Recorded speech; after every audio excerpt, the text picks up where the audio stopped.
Buenos días a todos. Vamos a comenzar otro de los webinars de la SEF, organizado por el Grupo AFIN. Yo soy María Victoria Gil Navarro, farmacéutica del Hospital Virgen de Rocío de Sevilla, y voy a moderar este webinar. En primer lugar, agradeceros a todos los que estáis conectados ahora mismo, agradecer a la SEF y a Pfizer por hacer posible la organización de estos webinars, que son puntos de encuentro para poder compartir experiencias y seguir. Agradecer al Grupo AFIN por la organización y la coordinación de los mismos y, como no, agradecer a los ponentes que tenemos hoy aquí por haber aceptado participar. Bueno, hoy hablaremos sobre las experiencias del tratamiento endovenoso en domicilio. Los famosos programas TADE o OPAD, si lo digamos en español o en inglés, son programas que consisten en la administración del tratamiento antimicrobiano por vía parenteral en el domicilio del paciente, en el hospital, y son programas que cada vez están implantados en más hospitales porque numerosos estudios ya han que son programas eficaces, que son seguros, que mejoran la calidad de vida del paciente. No es lo mismo estar en casa recibiendo el tratamiento que en el hospital, y además son programas que reducen costes, estancias hospitalarias, incluso tasas de infecciones relacionadas con la asistencia sanitaria. Existen diferentes formas de implantar estos programas, por eso hoy en el panel tenemos es un panel multidisciplinar en el que los expertos nos van a contar su experiencia en sus hospitales. Voy a comenzar a presentarlo. En primer lugar, el doctor Rafael Luque Márquez, es médico del Servicio de Infecciosa del Hospital Virgen del Rocío. Tengo la suerte de trabajar con él. Él forma parte del grupo TADE del hospital, es un gran entusiasta en el campo, lo demuestran pues los proyectos de investigación en los que participan y las publicaciones, y él nos hablará sobre el TADE en un hospital de adultos y las líneas novedosas que se han implantado en los últimos años. En siguiente lugar nos hablará la doctora Natalia Mendoza Palomar. Natalia nos hablará del OPAD en pediatría, porque ella es pediatra infectóloga, trabaja en la unidad de patología infecciosa e inmunodeficiencia de pediatría del Hospital Valdebrón de Barcelona, forma parte del grupo TADE y grupo PROA de su hospital, y su trabajo está más enfocado en el tratamiento de infecciones en pediatría en niños inmunodeprimidos. Y por último nos hablará Aurora Fernández Polo, que es farmacéutica adjunta del Hospital Valdebrón, miembro del grupo AFIN. Aurora trabaja en el área de pediatría, fundamentalmente en temas de infecciosos y atención farmacéutica en pacientes externos. Ella forma parte del grupo PROA de su hospital y también del grupo coordinador PROA VINCAT, y bueno, también participa en muchos proyectos de investigación. Y bueno, decir que vamos a tener las 3 sesiones seguidas. Podéis ir haciendo preguntas y os animo porque tenemos un panel de expertos muy interesante y es una oportunidad hacer preguntas en la parte que tenéis del chat, y al final de las 3 ponencias pues yo las iré lanzando a cada uno de los ponentes. Y antes de comenzar, anotar en vuestra agenda que el próximo 2 de diciembre tenemos el siguiente webinar del Grupo AFIN, en el que trataremos la administración de antimicrobianos, la administración local de antimicrobianos, ¿vale? Así que anotadlo. Bueno, pues muchas gracias. Vamos a comenzar. Cuando quiera, el doctor Luque, Rafa, cuando quiera puedes comenzar. Buenos días. Estoy esperando que se cargue mi presentación.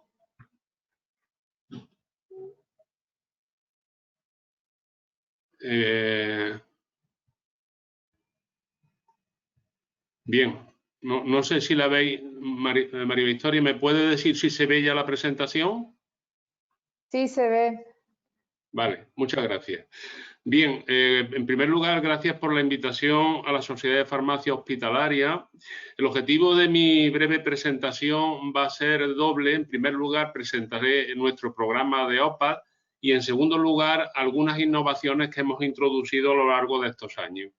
Domus es el nombre que hemos puesto a nuestro programa de OPAD, que es el programa que da cobertura a los pacientes de los hospitales universitarios Virgen Macarena y Virgen de Rocío de Sevilla.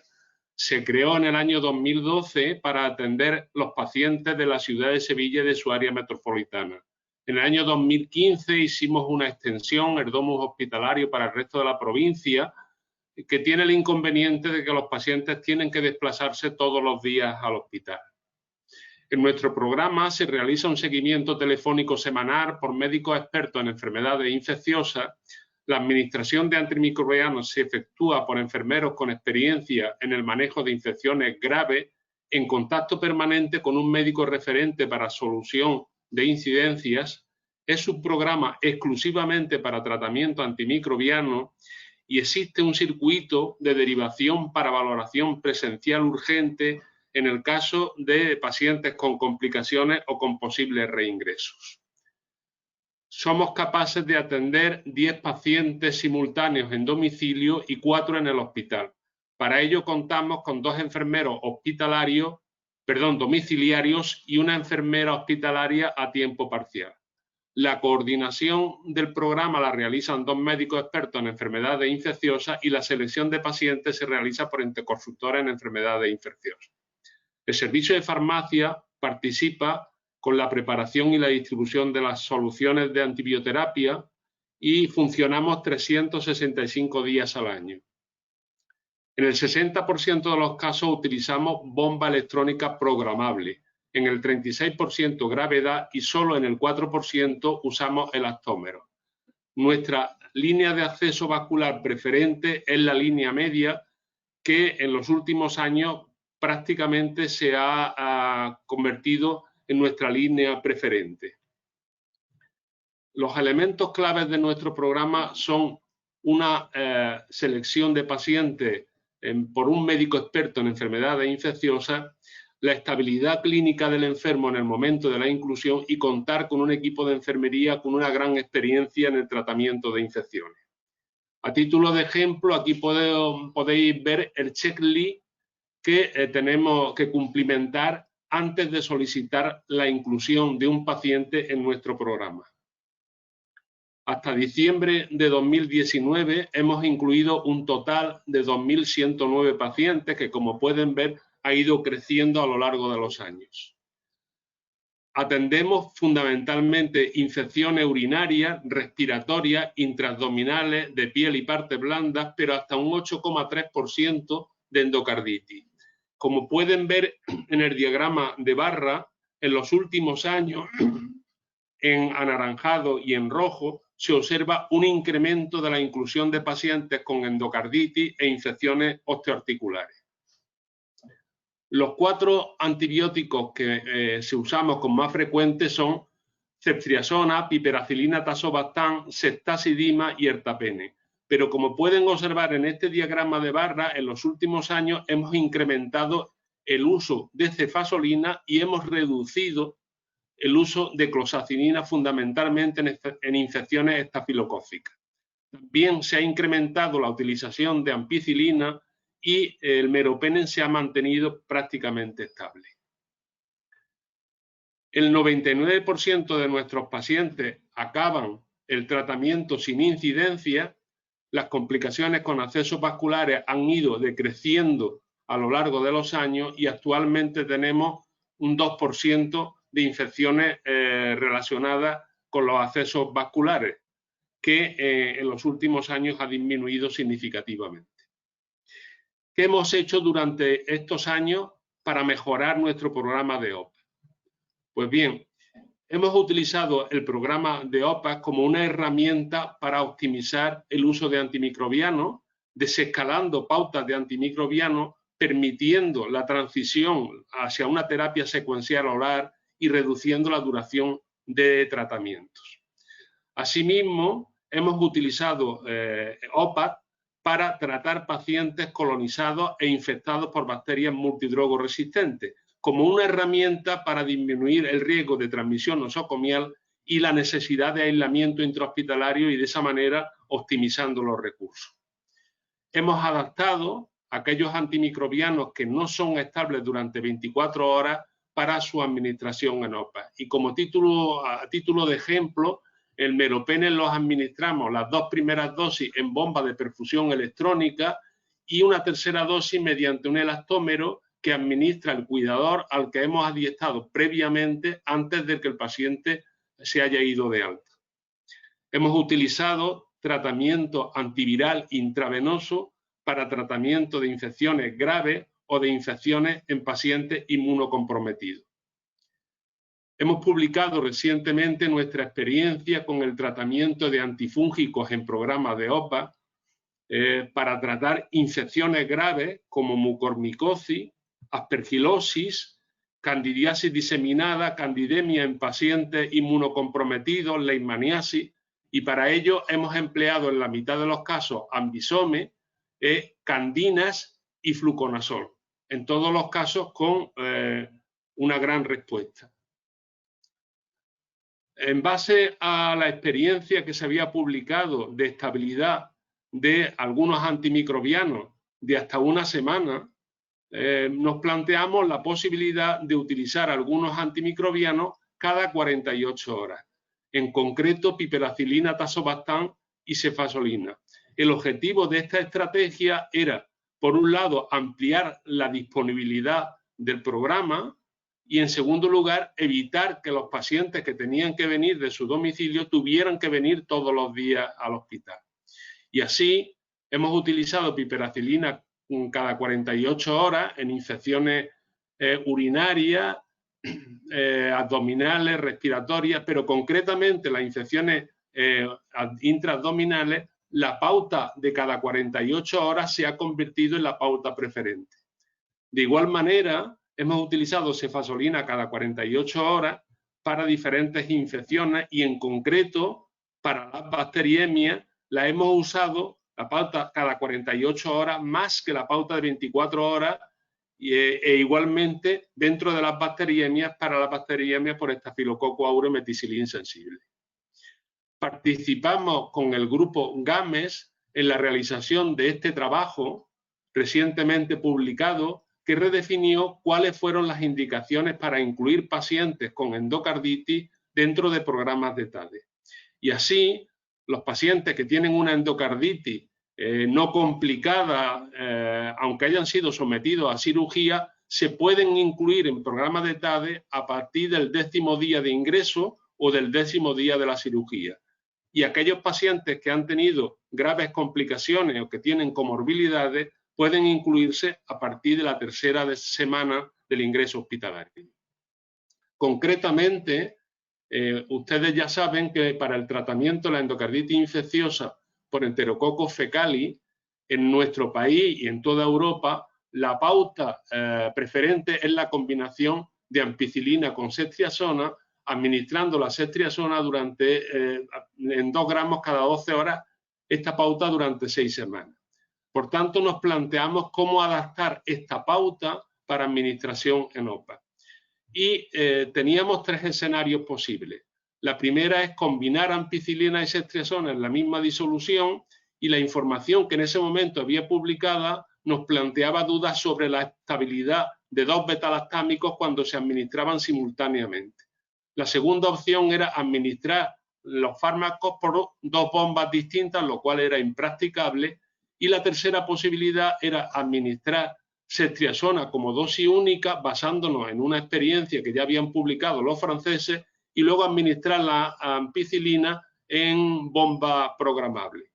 Con esta pauta publicamos 4 pacientes en los cuales evolucionaron favorablemente. Sin embargo, cuando ampliamos el estudio, comprobamos que el índice de recidivas de esta pauta de 24 horas era inaceptablemente alto, de un 29,4%.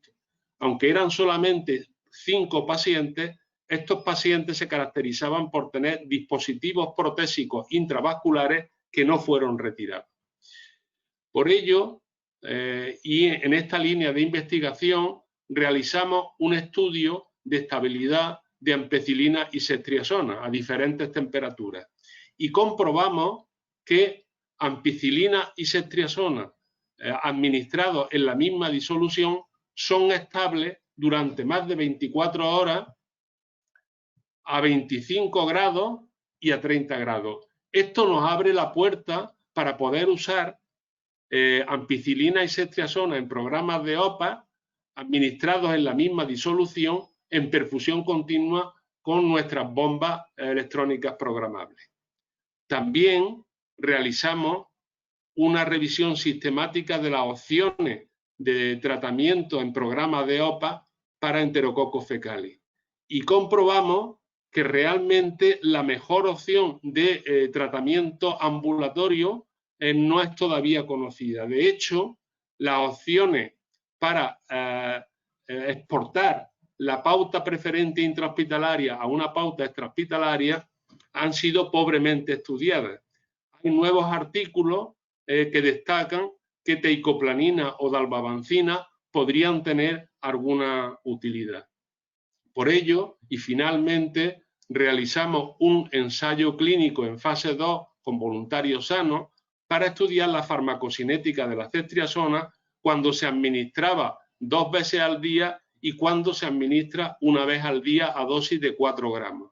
Y comprobamos que las concentraciones de fármaco libre en los dos regímenes a las 24 horas eran inferiores a las que se había publicado previamente como necesarias para que hubiera sinergia entre ampicilina y ceftriaxona. Por lo cual, en esta fase de nuestra investigación, estamos redefiniendo cuál es realmente el mecanismo por el cual esta combinación, que ha demostrado su eficacia ampliamente en el tratamiento de pacientes con Enterococcus fecalis, está actuando.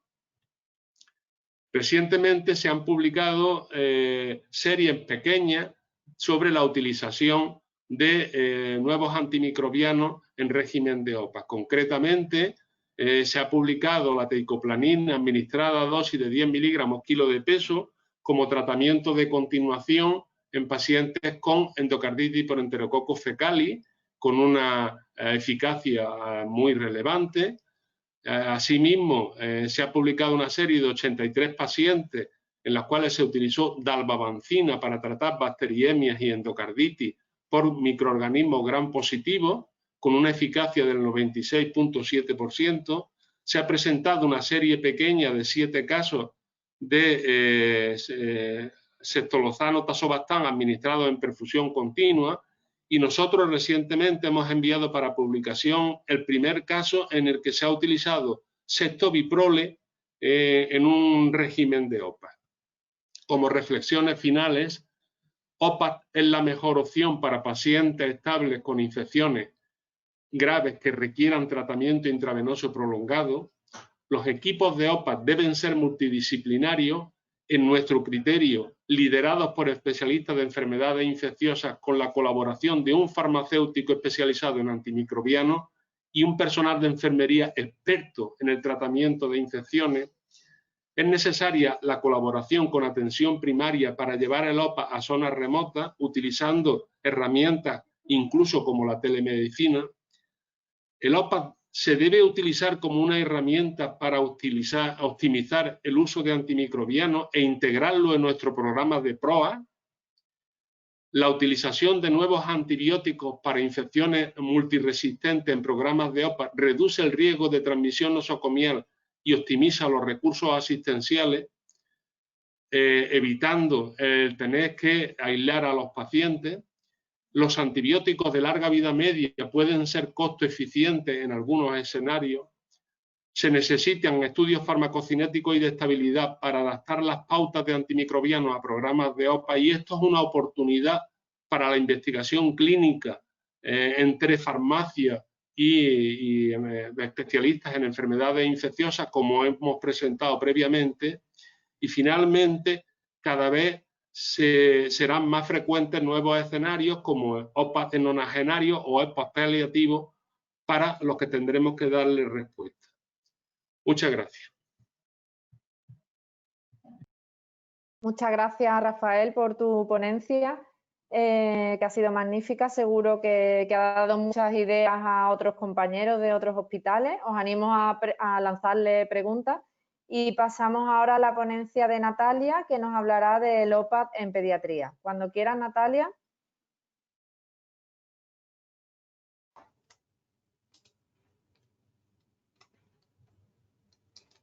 Voy. Buenos días a todos. Un segundo que verifico esto de la pantalla, que es algo lo que tiene que salir. Voy.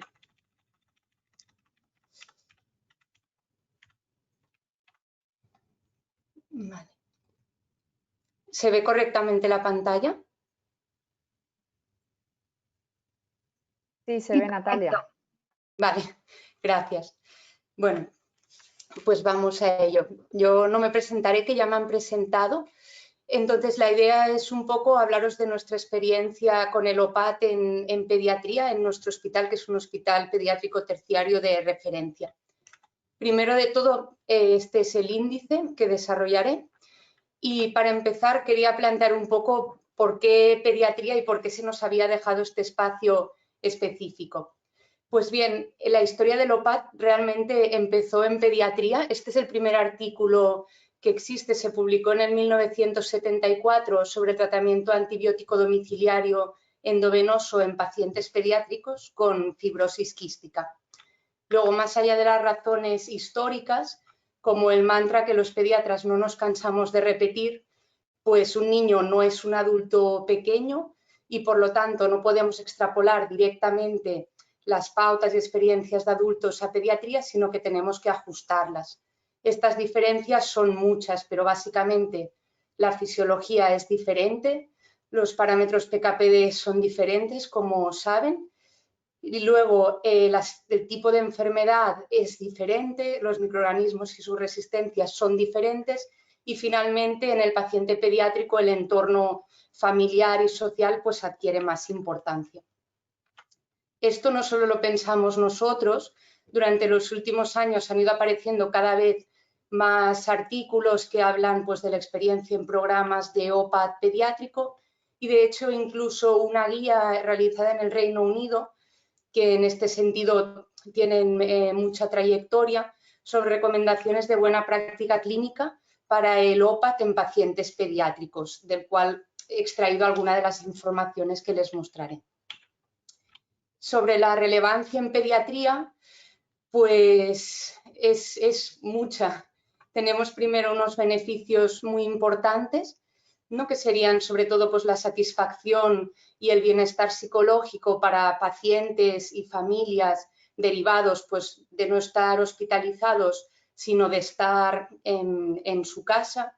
Además, para los pacientes, ¿no? Para los niños, que ya de forma natural sus cuidadores principales son sus padres, pues que sean ellos los que le administren la medicación en vez de ser personal del hospital, pues ya hace que la percepción de este tratamiento sea muy diferente y mucho mejor.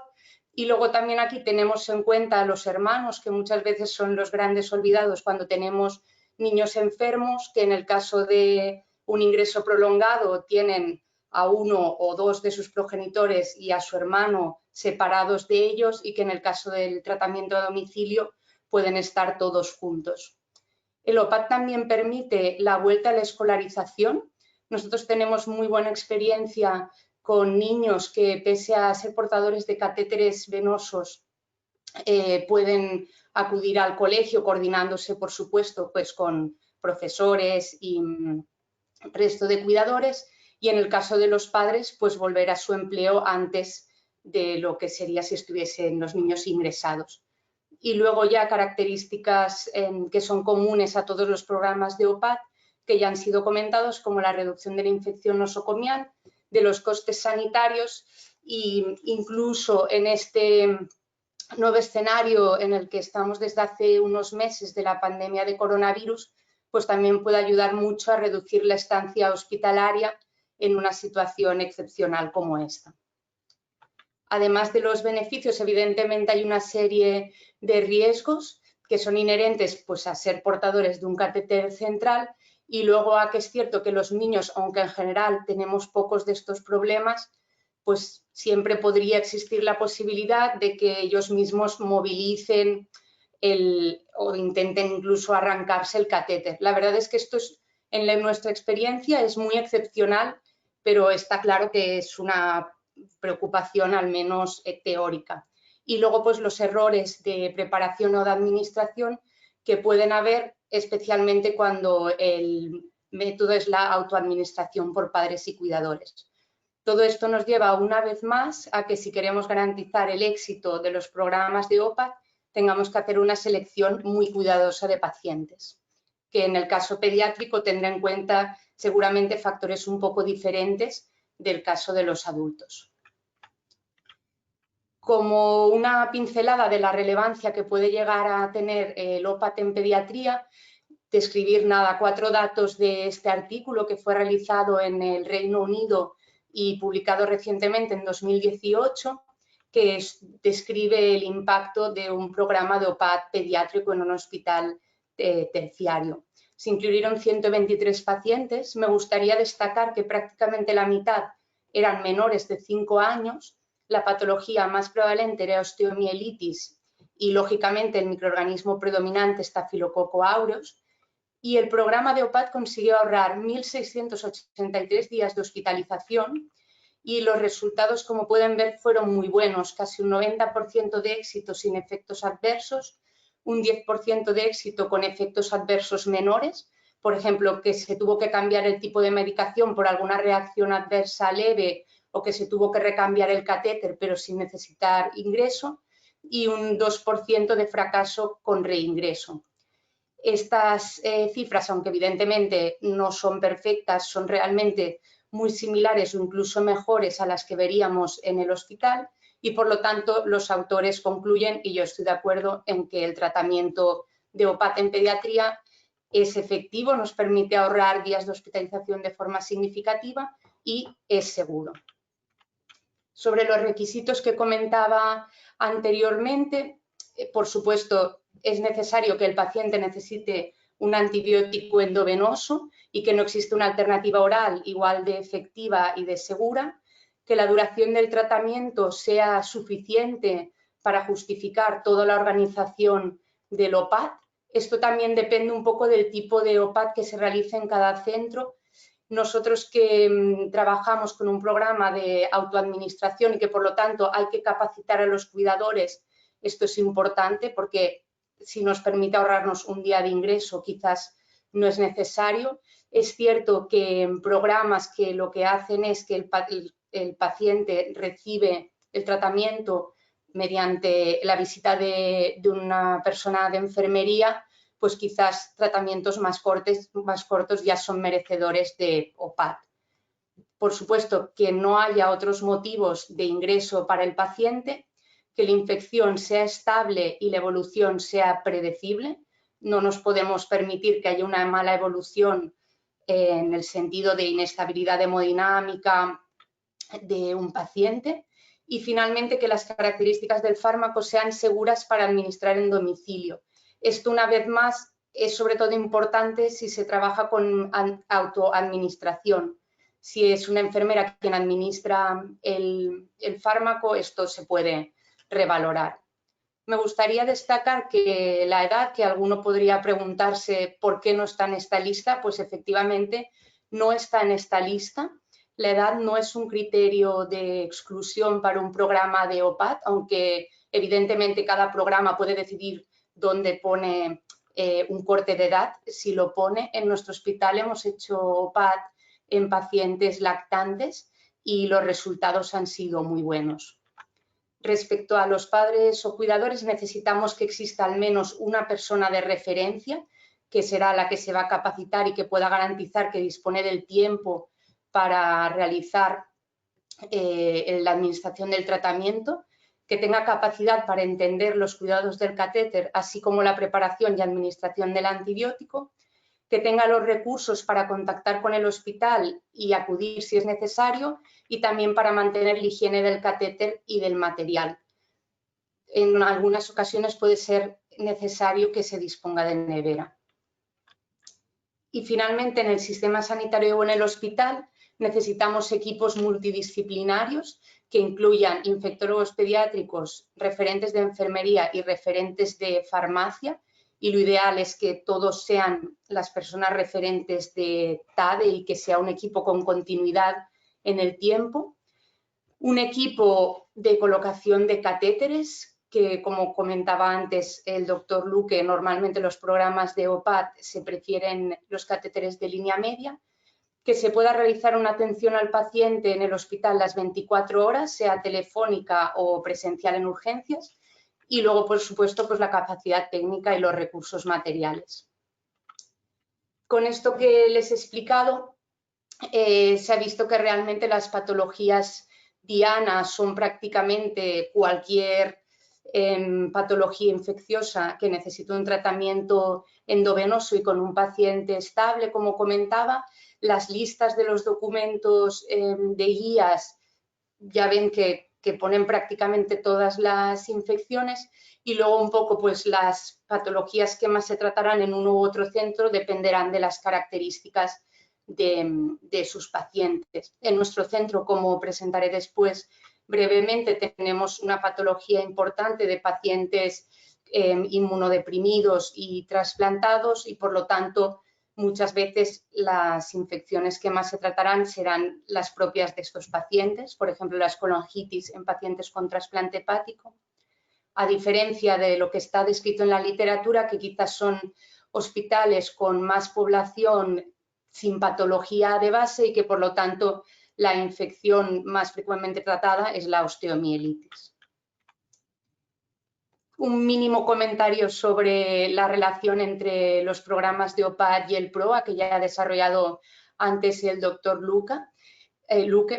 Es cierto que a veces da la sensación, e incluso se ha recogido, ¿no?, como en este artículo, que a veces se puede ir en la misma línea o puede haber un poco de oposición entre ambos equipos. En nuestro caso es cierto que con nuestro programa de autoadministración a veces se prefieren antibióticos que por su vida media y pauta posológica se administran una vez o 2 veces al día, y esto resulta en un espectro mayor que otros antibióticos que se administrarían 3 o 4 veces al día. Por ejemplo, puede ser que un paciente aquí esté recibiendo ampicilina cada 6 horas y se vaya a casa con una ceftriaxona cada 12 o cada 24. De todas maneras, pensamos nosotros y en general que muchas veces esta ampliación del espectro queda compensado por todos los otros beneficios en términos de prevención de infección y de evitar la diseminación de microorganismos que también promueven los programas PROA. Y de hecho incluso hay en la recomendación, en el resumen ejecutivo del tratamiento antibiótico domiciliario endovenoso de sociedades españolas de infecciosas y de hospitalización a domicilio, que debe haber una fusión entre ambos equipos, de manera que se recomienda la pertenencia de uno de los responsables del grupo TADE al programa de optimización de antibioterapia y que ambos equipos trabajen conjuntamente. Ya esta era más la parte teórica, os cuento un poquito nuestra experiencia en el hospital infantil. Se empezó a utilizar el TADE también en fibrosis quística más o menos el año 97 y progresivamente se fueron incluyendo otras patologías. Actualmente tenemos un programa basado en la autoadministración a domicilio, como he comentado, con un programa de capacitación para autopreparación y autoadministración. Existe un equipo de TADE formado por especialistas de farmacia, de enfermería y de infectología pediátrica. Disponemos también en el hospital de un equipo de colocación de catéteres que en un margen de 24 horas, si no hay grandes alteraciones en la dinámica hospitalaria, colocan catéteres de línea media a los pacientes que lo necesitan, y una guía para pacientes y familia que creo que posteriormente os mostrará Aurora. Y finalmente, como en cualquier programa importantísimo, se realiza una evaluación anual de resultados. Y parte de esta evaluación os presento brevemente. En el año 2019 realizaron 75 personas TADE en el hospital, 42 adultos y 33 de pediatría.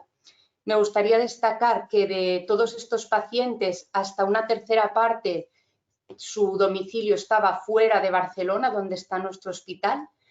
Para nosotros la distancia no es un inconveniente, nos coordinamos con los hospitales y ambulatorios de referencia de los pacientes para emergencias y cuidado del catéter, y además ahora con todo el impulso de la telemedicina, pues esto ayuda aún más. Y todos los tratamientos en pacientes adultos fueron de la unidad de fibrosis quística.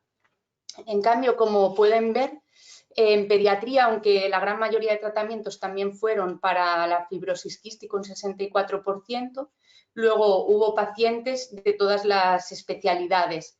En segundo lugar, colangitis en pacientes con patología hepática, luego infección osteoarticular, respiratoria, urinaria, del sistema nervioso central y otros. Como pueden ver, los antibióticos más frecuentemente utilizados también van un poco en la línea de este tipo de patologías, siendo ceftazidima y piperacilina tazobactam los más frecuentemente administrados, un poco a la par que meropenem y colistina, pautas muy de fibrosis quística y de colangitis en pacientes con patología hepática, y en total se realizaron 2.991 días de TADE. Nuestras administraciones se realizaron mayoritariamente con bombas elastoméricas, hasta 3/4 partes de los tratamientos, ya que es la forma de administración más fácil de aprender por los cuidadores de los pacientes, aunque cuando ha sido necesario por la estabilidad de los fármacos se ha enseñado a padres y madres a utilizar otro tipo de dispositivos y lo han podido realizar con éxito. Como conclusiones me gustaría destacar que el OPAT en pediatría es una realidad, es efectivo y es seguro, pero para que esto sea verdad hay que hacer una selección muy cuidadosa de pacientes. Es importantísimo que el equipo que lo lleve a término sea un equipo multidisciplinar y finalmente que se coordine con el equipo de PROA pediátrico. Muchas gracias. Muchas gracias, Natalia, por tu interesante ponencia, muy práctica. Y ahora pasamos a la última ponencia de Aurora, que nos va a hablar sobre un programa de educación sanitaria en OPA en el servicio de farmacia. Cuando quieras, Aurora. ¿Me oye? ¿Sí? Buenos días a todos. Voy a ver si puedo compartir pantalla. ¿Se ve la pantalla ahora? Sí, se ve la pantalla. Vale. Yo muy brevemente, muchas gracias a los ponentes anteriores por compartir vuestra experiencia. Yo voy a revisar brevemente qué ha significado para nuestro servicio de farmacia, ¿no?, el crecimiento del programa OPAT en pediatría. Nuestro programa, como ha estado la doctora Mendoza, hay primero una fase en el hospital. Como ha dicho, nuestro programa se basa en la capacitación de padres y madres cuidadores del paciente pediátrico, que van a ser ellos quienes van a preparar y administrar el tratamiento. Por tanto, hay una fase muy importante en el hospital, que primero, tanto en el equipo médico como enfermería y como nosotros los farmacéuticos vamos en esta primera fase, evaluar incluso el paciente. Cuando vemos el paciente, la clínica del paciente, la acción de tratamiento, son tributarias, ¿no?, para poder hacer la inclusión en este programa, empezamos las sesiones de educación y capacitación mediante una guía que al final os presentaré, ¿no? Cuando esta fase, que es muy importante y no hay que tener una superprisa, sino que hay que hacerlo de manera pausada y tranquila para que las familias se encuentren cómodas. Como ha dicho la doctora Mendoza, hacemos OPAT en pacientes, en lactantes, en niños muy pequeños. Lactantes, visualizar en un segundo un lactante, un niño de 10 meses, todavía ni come de todo, ni anda, ni nada, y nosotros les estamos proponiendo a estas familias que aprendan al manejo de la preparación de antibióticos, al manejo de la vía, y por tanto eso lo tenemos que hacer conjuntamente también con los pacientes. Esta fase, que es muy importante, nosotros ya tenemos que participar. Luego hay una segunda fase que ya es en el domicilio, donde aquí ya tenemos otro papel importante, que es en la gestión de la logística, en hacerlo posible, ¿vale? Y eso es muy importante, que estemos preparados, que ya nos anticipemos a las situaciones y que tengamos protocolizados todos estos circuitos y toda esta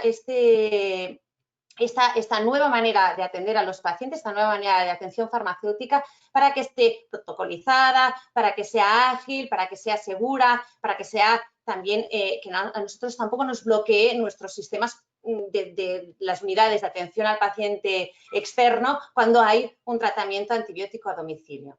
Y luego en el seguimiento en el domicilio también hay que hacer un seguimiento estrecho de este paciente por nuestra parte con atención farmacéutica telefónica y telemática, que esto ya lo llevábamos haciendo, pero que la transformación de nuestras unidades de atención al paciente en la época COVID y la telefarmacia ha impulsado mucho más estas estrategias y nos están desarrollando pues, nuevas herramientas que nos facilitan el seguimiento de estos tratamientos cuando están en el domicilio. Os voy a explicar 3 cambios fundamentales que creo que nuestros equipos de farmacia tenemos que hacer para participar y para ayudar a que estos programas OPAT sean eficientes, sean seguros y estén estandarizados.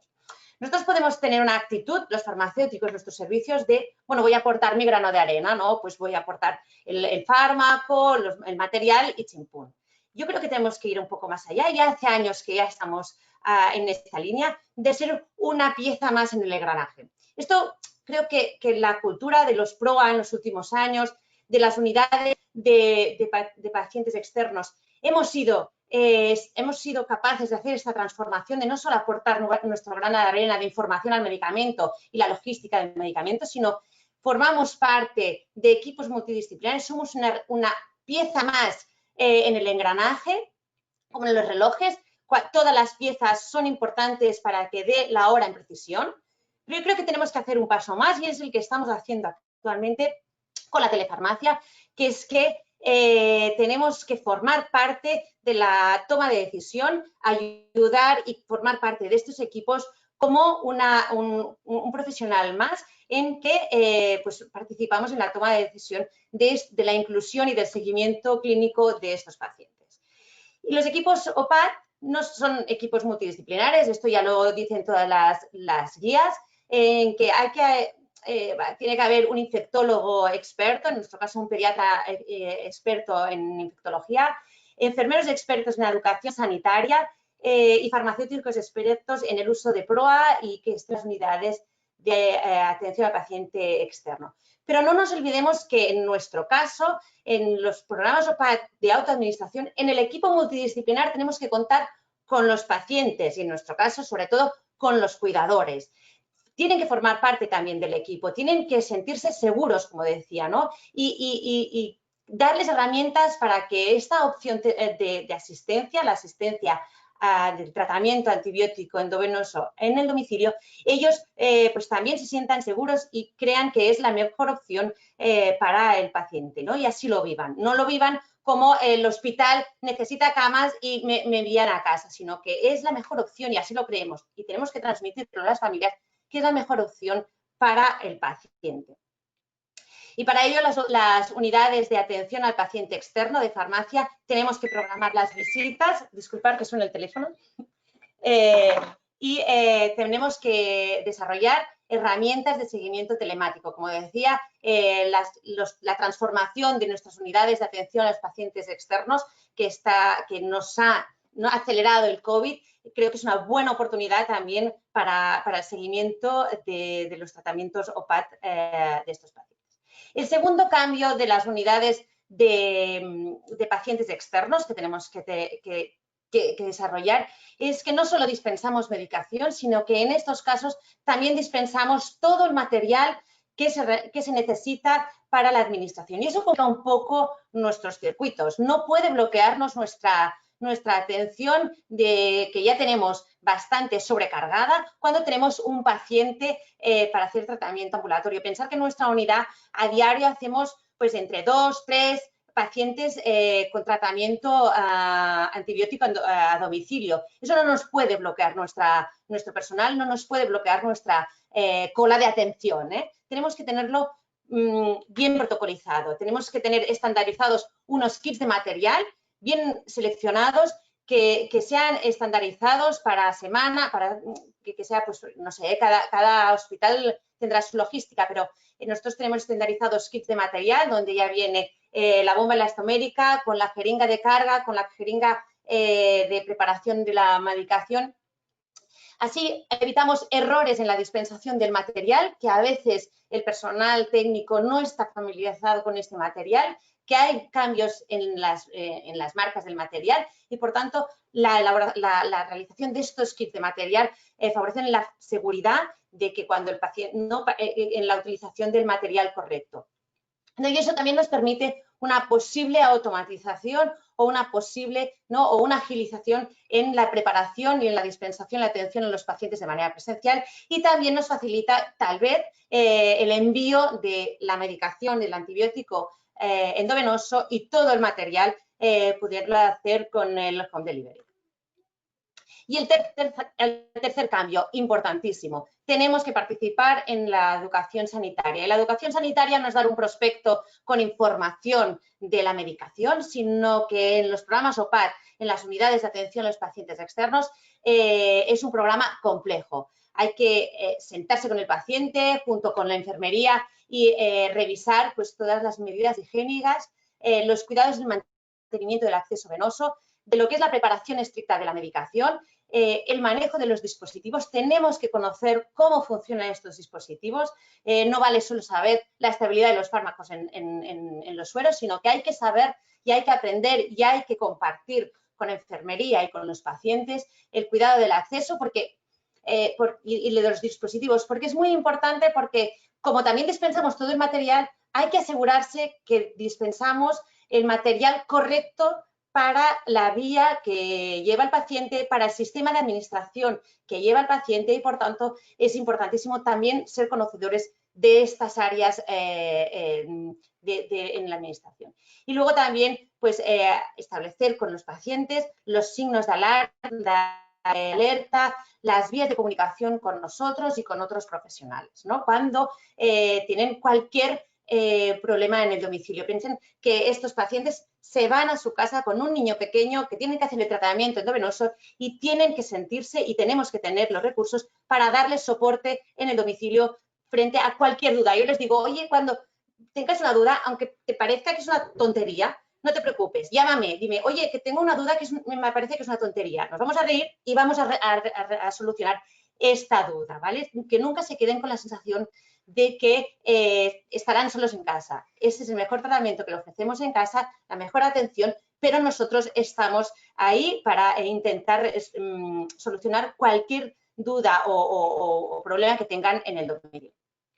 Para ello nosotros en el 2017 hicimos una guía, la guía de administración domiciliaria de antibióticos intravenosa en pediatría, donde recogemos todo el programa de capacitación del paciente. Eso sirve para dos cosas. Una, para unificar entre todos los profesionales cuáles son las recomendaciones que vamos a hacer. Ya sabemos que hay prácticas que todas están bien, ¿no? Lo podemos preparar en fisiológico, en glucosado, en 100, en 50, en 25, pero a los pacientes no podemos decirles la enfermera unas recomendaciones, la enfermera de la planta otras recomendaciones, en farmacia otras. Tenemos que ponernos de acuerdo los profesionales y explicar la misma versión a los pacientes. Y el otro objetivo de esta guía es pues, dar toda la información por escrito a los pacientes, porque es verdad que nosotros en una sesión podemos dar muchísima información y los pacientes y nosotros mismos cuando somos pacientes no tenemos esa capacidad de asumir todo lo que nos han explicado. Si está por escrito, si está bien explicado y tienen un material donde puedan recurrir, les es mucho más fácil delante de cualquier duda poder recurrir a esta información. Esta guía la pueden tener está en acceso libre en esta dirección que les dejo aquí, en formato PDF por si quieren consultarla. Es una guía muy gráfica donde hemos incluido instrucciones de manipulación, de higiene, de manipulación del material, de presentación de material. Cuando nosotros hablamos de un vial, nos parece que todo el mundo nos entiende y la gente que no está en nuestro ámbito, un vial a veces no identifican lo que es, ¿no? Entonces, primero presentamos el material, presentamos todos los pasos que hay que realizar, tanto de la preparación de la medicación como del mantenimiento del catéter, información práctica de preparación de los antibióticos, de dónde tirar los residuos de material, de medicamentos, cómo contactar con los diferentes servicios, urgencias, farmacia, el equipo de enfermería. Ya para acabar, aparte de esta transformación que tenemos que hacer los equipos PROA y los equipos de atención al paciente externo, les dejo aquí como documento de consulta esta guideline del papel o de lo que tiene que tener, ¿no?, el equipo de farmacia para el OPAT. Y luego también tenemos que aportar, ¿no?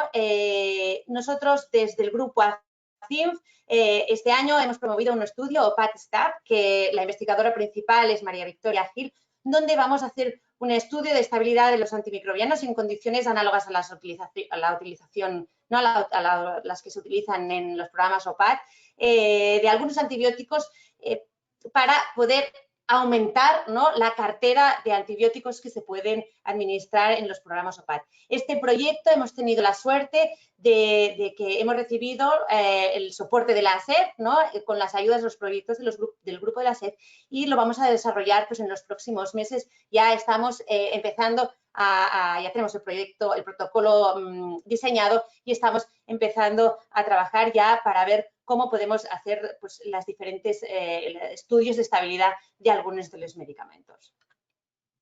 Y sin más, muchas gracias. Aquí os dejo mis datos por si cualquier duda que no podamos resolver ahora en el chat, pues sin problema me lo podéis mandar y podemos resolverlas.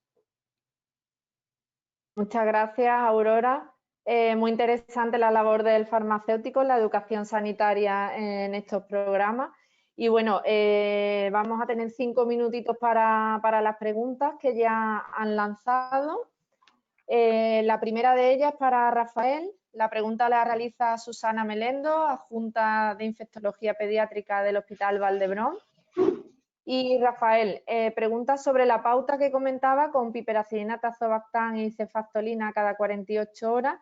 ¿Qué tipo de infecciones tratáis y qué tipo de pacientes habéis incluido?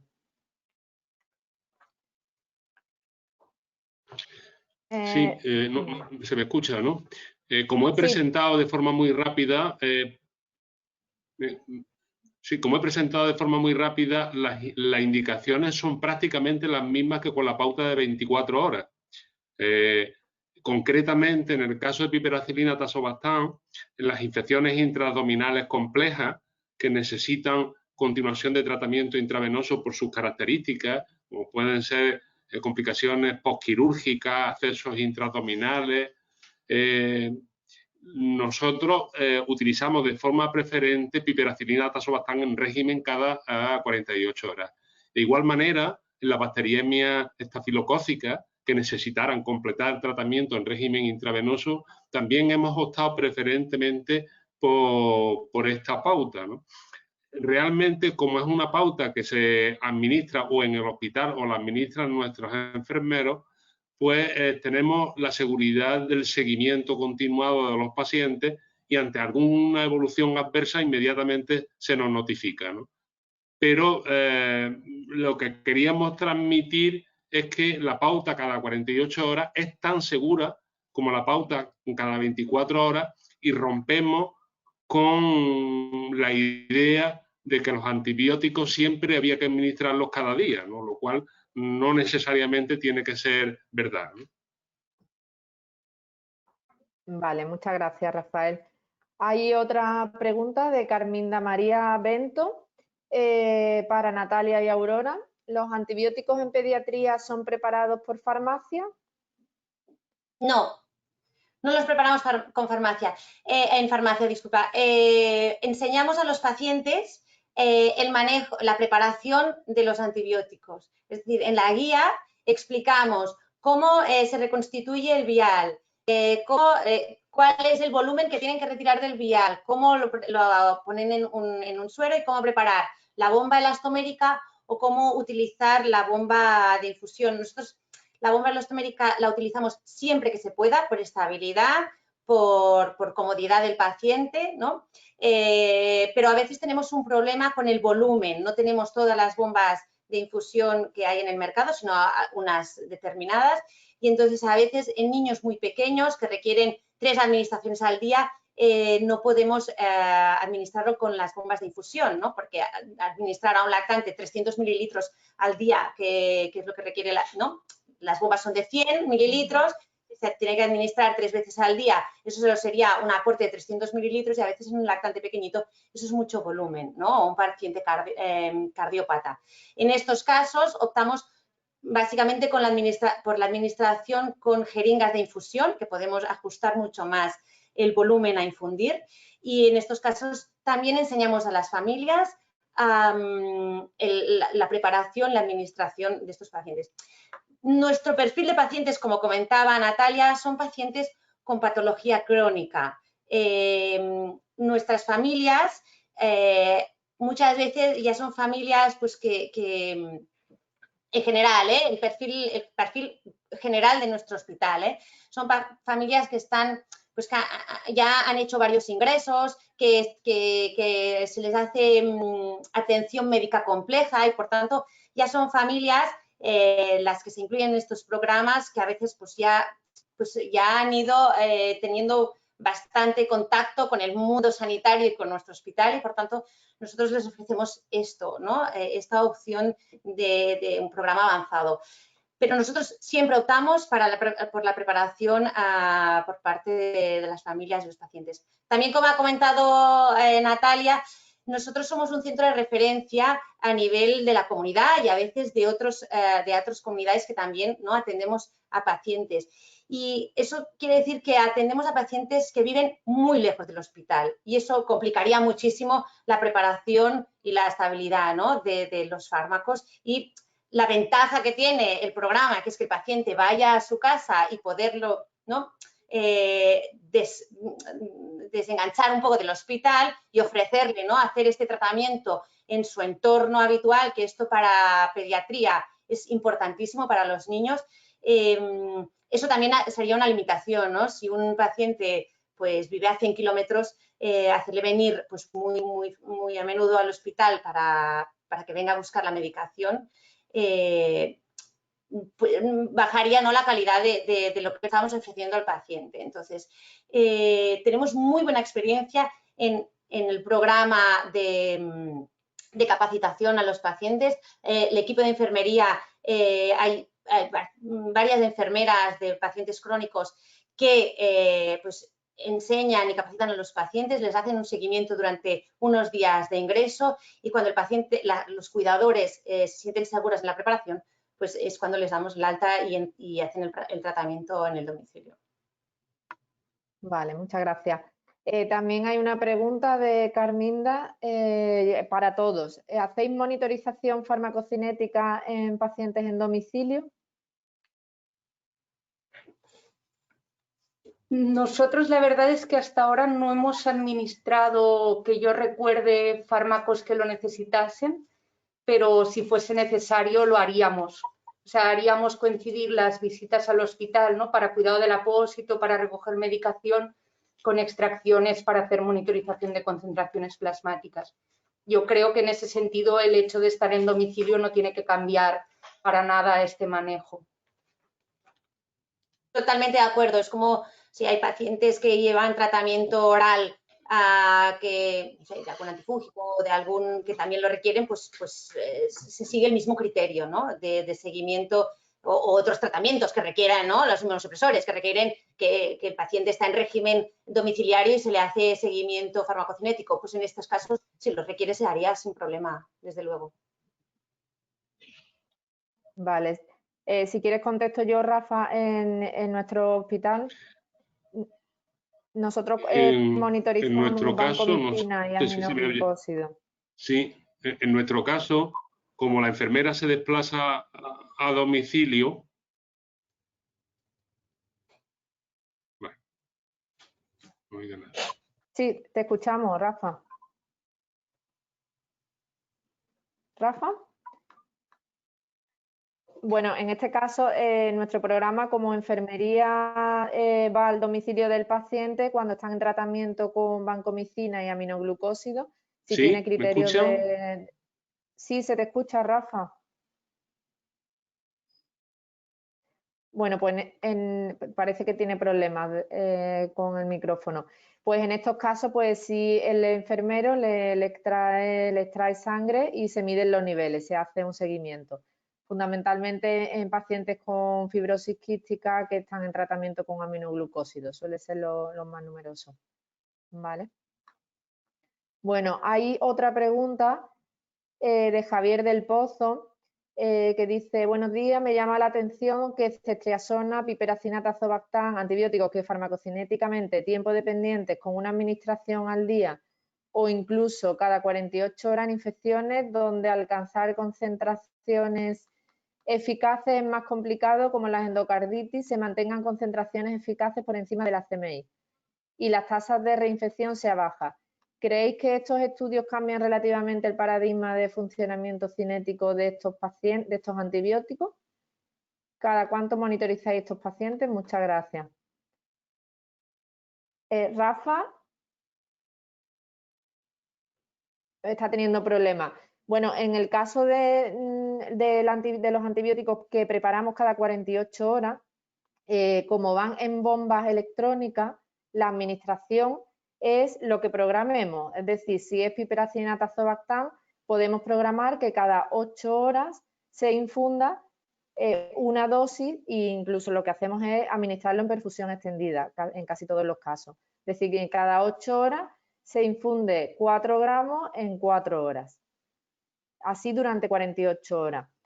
Hablamos que preparamos bombas cada 48 horas es porque se prepara en farmacia la dosis total del antibiótico para 2 días completos. De forma que se le coloca al paciente en la bomba electrónica, el paciente se va a casa y hasta los 2 días no se tiene que volver a cambiar la bolsa de antibiótico que tiene colocada en la bomba. ¿Vale? Es decir, que no se administra la dosis total en un día. No sé si me he explicado.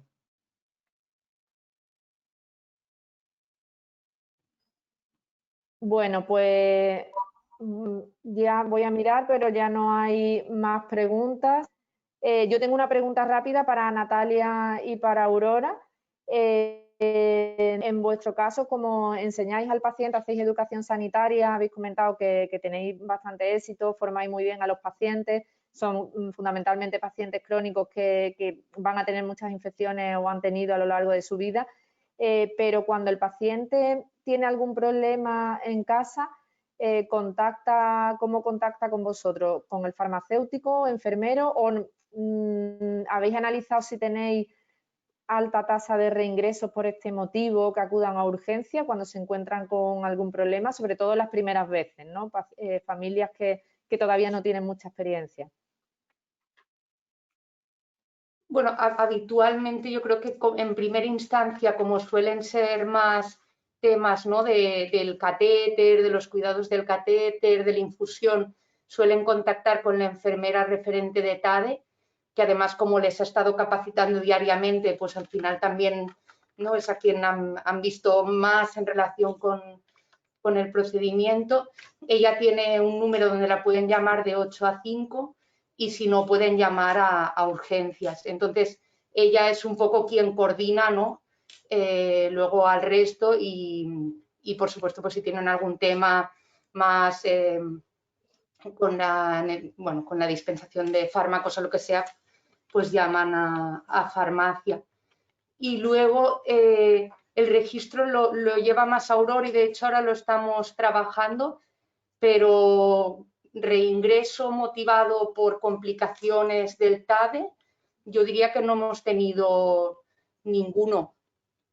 Luego pueden ser pacientes pues, que reingresan de forma programada porque, ¿no?, tienen previsto una prueba de imagen o lo que sea, pero como tal, no sé, Aurora, corrígeme si tú tienes alguno presente, pero yo diría que no.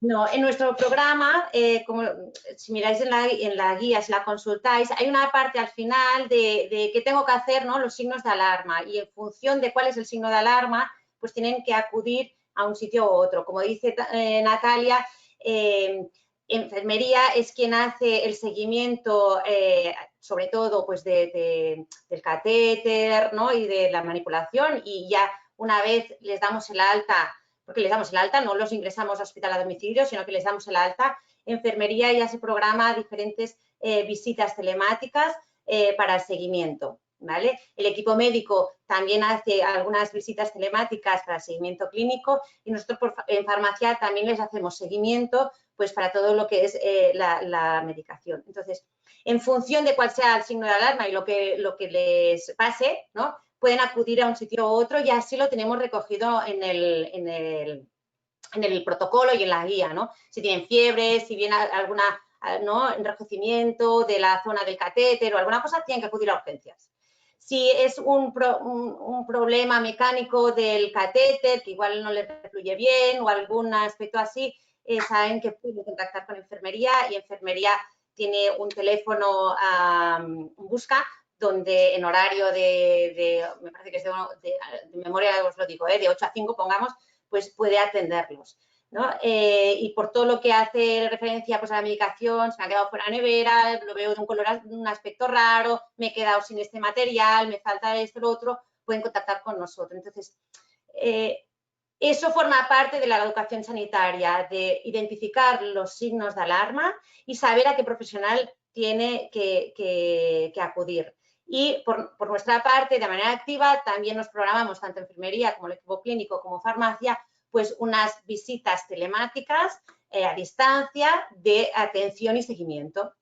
Como dice Natalia, estamos en un proceso ahora de análisis del programa de los últimos años, porque desde la creación del equipo TADE, más o menos en el 2017, y de la redacción de esta guía, pues hemos incrementado, ¿no?, a los pacientes y las patologías que hemos incluido en este programa y estamos en la fase de análisis de los resultados de los últimos años. Muy bien, muchas gracias.